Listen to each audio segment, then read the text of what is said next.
her birimizin güzel tanıdığımız, mavi ekranlarımıza güzellik veren, simli aletlerin mahir ifadısı, Tural Qarabağlı'nın rəhbərliyi sevgili instrumental ansamblı. Hoş gəlib, səfa buyurubdur.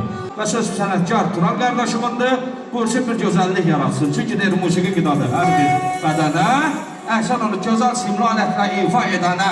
Buyursun qardaşım.